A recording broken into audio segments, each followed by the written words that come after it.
Salam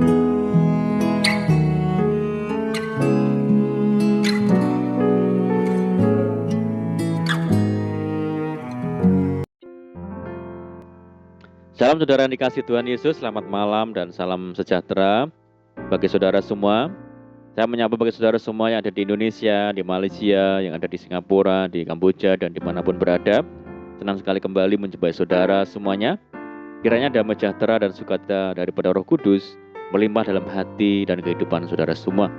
Kiranya semua dalam keadaan sehat dan baik selalu. Selamat datang kembali di Pokok Anggur bersama saya Yosia Krispianto.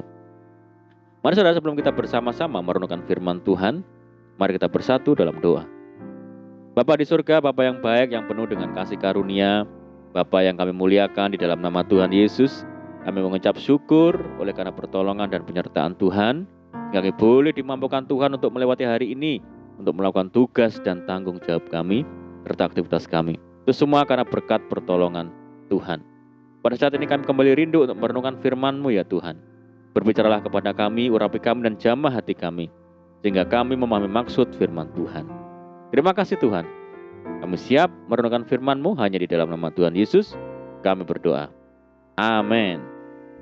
Baik saudara, kita akan membaca bersama di dalam Mazmur 139 ayat yang pertama. Tuhan, Engkau menyelidiki dan mengenal aku. Puji Tuhan saudara. Saudara, pada umumnya kita sulit menyayangi orang yang tidak kita kenal. Semakin dalam kita mengenal seseorang, semakin pula kita menyayangi mereka.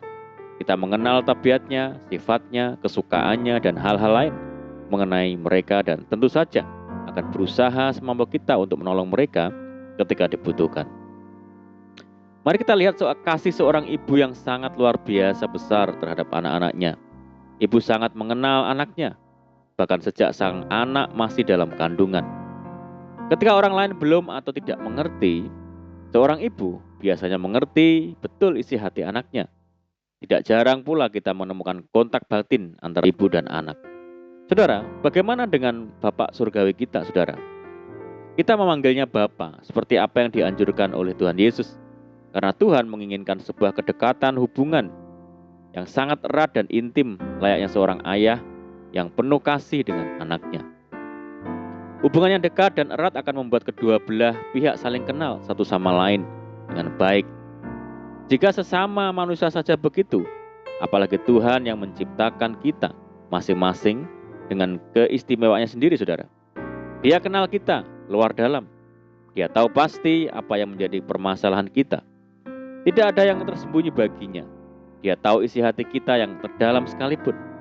Dia yang menciptakan kita, tentu dia pula yang paling tahu segalanya tentang kita, saudara. Dan yang lebih indah lagi adalah Tuhan adalah Bapa yang sangat mengasihi kita. Bentuk kasih itu pun diwujudkan dengan kepedulian yang luar biasa besar terhadap anak-anaknya. Tuhan siap tertawa gembira bersama kita. Dia pun turut bersedih bersama dengan kita. Saudaraku, Daud menyadari betul akan hal itu. Daud berkata, Tuhan, Engkau menyelidiki dan mengenal aku. Ayat ini adalah pembuka dari sebuah perikop yang berjudul Doa di hadapan Allah yang Maha Tahu, yang menggambarkan pemahaman Daud akan pengenalan Tuhan tentang dirinya secara penuh. Dikatakan, Engkau mengetahui kalau aku duduk atau berdiri. Engkau mengerti pikiranku dari jauh. Engkau memeriksa aku kalau aku berjalan dan berbaring. Segala jalanku Kau maklumi. Saudara, mari kita lihat firman Tuhan lainnya dalam Yesaya 29 yang juga menggambarkan betapa Tuhan sungguh mengetahui kita, karena kita adalah ciptaannya sendiri. Bila Tuhan diibaratkan sebagai tukang periuk dan kita adalah bejana yang dibentuk dari tanah liat olehnya sendiri, mungkinkah Tuhan Sang Pencipta tidak mengenal apa-apa tentang kita? Dikatakan, apakah tanah liat dapat dianggap sama seperti tukang periuk, sehingga apa yang dibuat dapat berkata tentang yang membuatnya? Bukan Dia yang membuat aku, dan apa yang dibentuk berkata tentang yang membentuknya? Ia tidak tahu apa-apa. Saudara, kita tentu tidak meragukan bahwa orang tua kita di dunia mengenal kita secara pribadi dan mendalam. Jikalau orang tua di dunia saja demikian, apalagi Bapa di surga.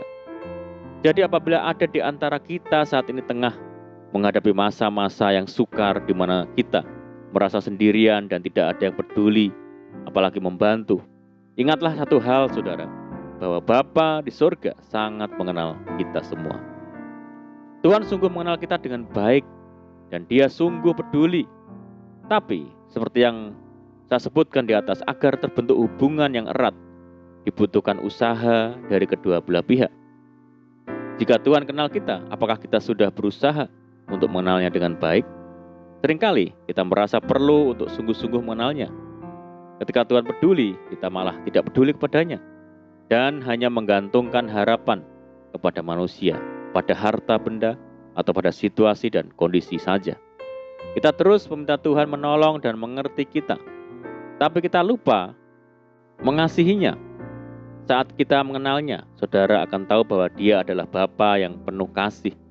Kasih setianya kekal untuk selamanya, tidak akan pernah lekang, dan Dia selalu menginginkan kita beroleh segala yang terbaik yang berasal dari perbendaharanya di surga. Saudaraku, pengertian atau pemahaman seperti ini akan membuat kita tahu bahwa yang terbaik untuk kita lakukan adalah mengandalkan Tuhan di dalam apapun yang kita lakukan. Dan firman Tuhan pun mengatakannya, diberkatilah orang yang mengandalkan Tuhan, yang menaruh harapannya hanya kepada Tuhan. Ayat ini menyebutkan dengan jelas bahwa menaruh pengharapan kepada Tuhan tidak akan pernah berujung sia-sia. Hal-hal lain yang Anda andalkan bisa mengecewakan, tetapi tidak demikian dengan Tuhan, saudara. Saudaraku, ketika tidak ada orang yang mengerti, ada Tuhan yang mengerti. Ketika tidak ada yang peduli, Tuhan selalu peduli. Allah mengerti dan Dia peduli. Ketika tidak ada yang mau mengenal kita lebih jauh, Tuhan sudah mengenal kita, bahkan lebih dari kita mengenal diri kita sendiri. Dia tahu apa yang terbaik untuk kita.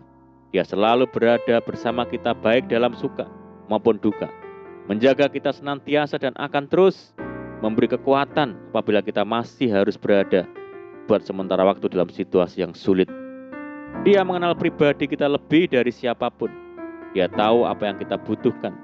Dia tahu di mana kelemahan kita dan akan dengan senang hati memberitahukan langkah agar kita bisa kembali bangkit dan bersinar. Tepat seperti yang diinginkannya, saudara. Jika Tuhan sudah bersikap seperti itu, mari kita terus membangun hubungan yang lebih erat lagi dengan Tuhan. Mari kita berusaha mengenal Dia lebih dan lebih lagi, mengerti akan ketetapan-ketetapan dan perintah-perintahnya. Jangan dilanggar, saudara. Lalu ketahui pula semua janji-janjinya, anugerahnya, dan karunia-Nya, dan mengucap syukurlah. Sebuah hubungan akan terbangun dengan baik apabila kedua belah pihak saling kenal satu sama lain. Tuhan sudah mengenal kita, saudara. Dia peduli, Dia sungguh mengasihi kita. Kini saatnya kita menunjukkan hal yang sama kepada Tuhan. Amin, puji Tuhan. Mari kita berdoa. Bapa di surga, Bapa yang baik, Bapa di dalam nama Tuhan Yesus, terima kasih buat firman-Mu. Terima kasih Tuhan, Engkaulah satu-satunya pribadi yang mengenal setiap kami, peduli dan mengerti akan hidup kami. Begitu besar kasih dan kesetiaan Tuhan bagi kami. Ajar kami ya Tuhan untuk mengasihi Tuhan, memberi hidup kami untuk Tuhan, sehingga kami boleh senantiasa berada dekat dengan Tuhan. Terima kasih ya Tuhan. Mari ya Tuhan meteraikan firman-Mu dalam hati kami. Dan saat ini kami berdoa bagi saudara kami semua yang mendengar program ini, dimanapun berada, yang sakit Tuhan sembuhkan di dalam nama Tuhan Yesus. Yang hidup dalam tekanan kesulitan, mari Tuhan pulihkan, berkati, ubahkan hidup mereka, memberkati dalam rumah tangga, dalam pekerjaan, bisnis dan apapun yang dikerjakan. Kami berdoa bagi saudara kami yang hidup dalam dosa, belenggu dosa, mari Tuhan lepaskan di dalam nama Tuhan Yesus. Berdoa bagi bangsa kami saat ini Tuhan, menghadapi pandemi, masuknya virus Omikron. Tuhan tolong, Tuhan pulihkan negeri kami Tuhan, berkati negeri kami Tuhan. Pulihkan negeri kami, kerinduan kami, mohon belas kasihan Tuhan, kiranya pandemi global segera berakhir. Terima kasih Tuhan, ini doa kami. Kami percaya Tuhan mendengar segala seruan doa kami. Hanya di dalam nama Tuhan Yesus kami berdoa. Amin. Puji Tuhan saudara, kita sudah berdoa. Saya percaya saat ini kita dikuatkan dan diberkati. Mari kita tetap semangat di dalam Tuhan. Jangan pernah berputus asa. Tetap berdoa, bersukacita senantiasa. Sebab dalam Tuhan kita sanggup melakukan segala perkara. Saya ucapkan selamat malam dan selamat beristirahat. Doa saya menyertai saudara semua. Tuhan Yesus memberkati. Haleluya.